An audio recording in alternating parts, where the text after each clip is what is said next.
नमस्कार, स्वागत है आपका हमारे चैनल पर। मैं हूं आपके साथ शिप्रा सैनी। उत्तर प्रदेश के डीजीपी मुकुल गोयल पर योगी सरकार ने बड़ा एक्शन लिया है। दरअसल मुकुल गोयल को डीजीपी के पद से हटा दिया गया है।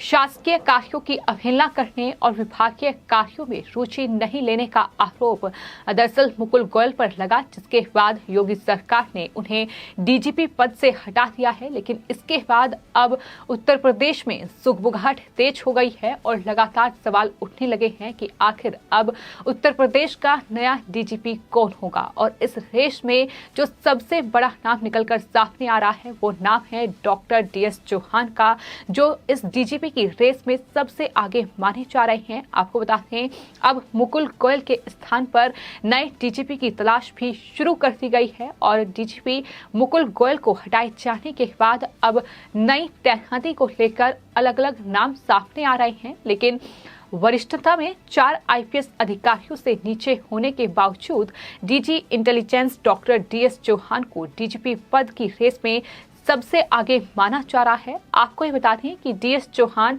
1988 बैच के IPS अधिकारी हैं।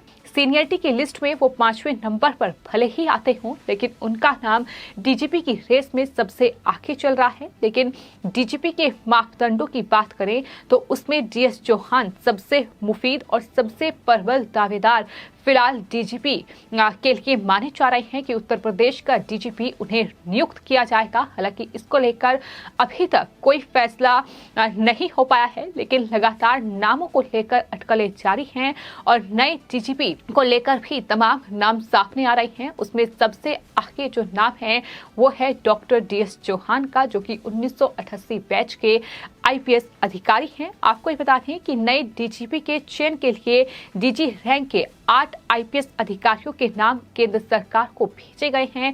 ये खबरें सामने आई हैं और सभी अफसरों के नाम सर्विस ट्रैक रिकॉर्ड के साथ गृह मंत्रालय जाएंगे। फिर गृह मंत्रालय के हर अफसर की सर्विस बुक का पूर्ण मूल्यांकन किया जाएगा। कब रिटायरमेंट होगा, किसके खिलाफ कितनी जांच हुई है, जांच कब खत्म हुई, कहां कहां तैनाती हुई, कितने मेडल मिले, क्या उपलब्धियां इन तमाम IPS अधिकारियों की रही, ये तमाम बारीकियों को डिपार्टमेंट ऑफ पर्सनल ट्रेनिंग परखने के बाद उन 3 IPS अधिकारियों का नाम पैनल में भेजा जाएगा, जिनके रिटायरमेंट में कम से कम 6 महीने का वक्त बाकी हो, साथ ही जिनके खिलाफ कोई जांच लंबित ना हो, यानी वो किसी भी भ्रष्टाचार के मामले में या किसी भी मामले में फंसे ना हो, सत्यनिष्ठ संदिग्ध ना हो। भारत सरकार की ओर से भेजे गए 3 IPS अफसरों के पैनल में ही उत्तर प्रदेश सरकार नए डीजीपी का चयन करेगी। तो ये पूरी प्रक्रिया है जो कि डीजीपी जो चुना जाएगा उससे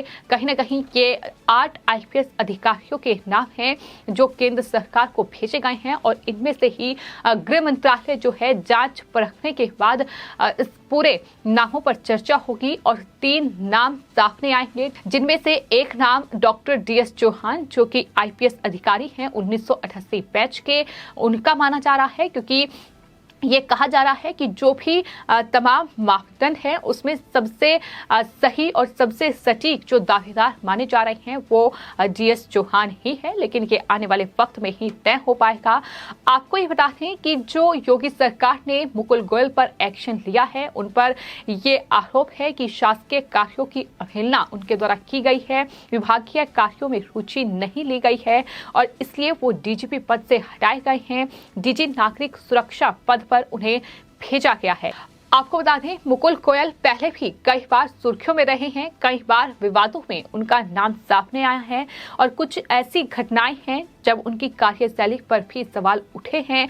और इस कड़ी में साल 2000 में मुकुल गोयल को उस समय SSP के पद से सस्पेंड कर दिया गया था, जब पूर्व बीजेपी विधायक निर्भय पाल सिंह की हत्या हुई थी।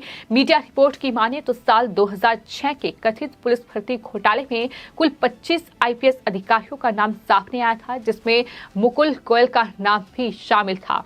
और आपको बताते हैं कि पिछले साल जून 2021 में ही मुकुल गोयल को डीजीपी चुना गया था और उसके बाद से भी ये आरोप उन पर लगातार लग रहे हैं कि वो शासकीय कार्यों की अवहेलना कर रहे हैं और तमाम जो विभाग के कार्य हैं उसमें उनकी कोई दिलचस्पी नहीं है। सरकार ने साफ तौर पर यह बताया है कि डीजीपी रहते हुए मुकुल गोयल पुलिसिंग पे ध्यान नहीं दे रहे हैं, सरकारी कामों की नजरअंदाजगी वो लगातार कर रहे हैं और कई विवाद ऐसे रहे हैं जिसको लेकर वो सुर्खियों में रहे हैं। फिर चाहे बात लखीमपुर खीरी में हुई हिंसा की जाए, आपको ये बता दें कि 3 अक्टूबर 2021 को जब लखीमपुर के तिकुनिया में हिंसा हुई तो उस वक्त कानून व्यवस्था बिगड़ने लगी। हालात काबू में करने के लिए खुद ADG law and order Prashant Kumar को मोर्चा संभालना पड़ा था और 2 दिन तक प्रशांत कुमार ने लखीमपुर खीरी में कैंप लगाया।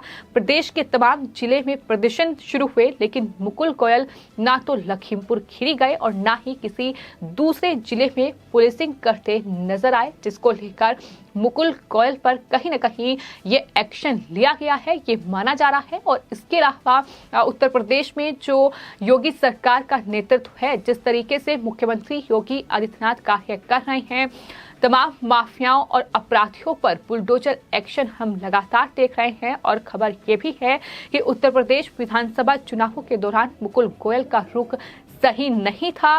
मुकुल गोयल पहले से ही समाजवादी पार्टी के खेमे के अफसर माने जाते हैं और अखिलेश यादव की सरकार में लंबे समय तक Mukul Goyal ADG law and order के पद पर भी रहे हैं। और ये भी खबर है कि दरअसल माफियाओं के खिलाफ जो कार्रवाई हो रही है उसमें जो डीजीपी हैं मुकुल गोयल वो सहयोग नहीं कर रहे थे और यही वजह है कि उन पर ये एक्शन लिया गया है। वो इस पूरे अभियान में सक्रिय नहीं थे, यानी पुलिस की जो जिम्मेदारी है वो उसे नहीं निभा रहे थे, जिसके चलते ये तमाम जो कहीं न कहीं एक्शन है वो लिया गया है। तो कुल मिलाकर कई विवाद हैं, इसमें फिलहाल मुकुल गोयल घिरे हुए हैं और यही वजह है कि उन पर ये बड़ा एक्शन लिया गया है। लेकिन इसके बाद सवाल यही है कि आखिर उत्तर प्रदेश का नया डीजीपी कौन होगा, इसको लेकर तमाम नाम सामने आ रहे हैं। तो आपको ये भी बताते हैं कि ये जिस तरीके से खबर सामने आई है कि सीनियरिटी के लेवल पे भले ही जो डीएस चौहान हैं आईपीएस अधिकारी हैं 1988 बैच के, वो 5वें नंबर पर आते हों, लेकिन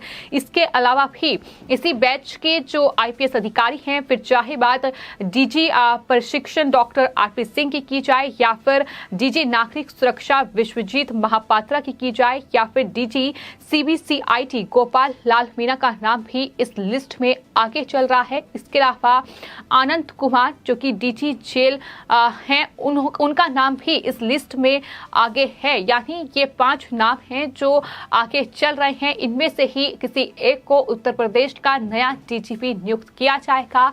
लेकिन कहीं ना कहीं एक साफ और स्पष्ट संदेश जो है वो पुलिस खेमे को देने की कोशिश उत्तर प्रदेश में योगी आदित्यनाथ सरकार की ओर से की गई है कि अगर इस तरीके से कहीं ना कहीं मनमानी की जाएगी, अगर शासकीय कार्यों की अवहेलना की जाएगी, अगर विभागीय कार्यों में रुचि नहीं ली जाएगी, अगर कानून व्यवस्था को सुधारने के लिए कोई कदम पुलिस विभाग की ओर से नहीं उठाया जाएगा, तो जाहिर तौर पर जो सीनियर लेवल के अधिकारी हैं उन पर भी एक्शन लेने से उत्तर प्रदेश के मुख्यमंत्री नहीं चुकेंगे।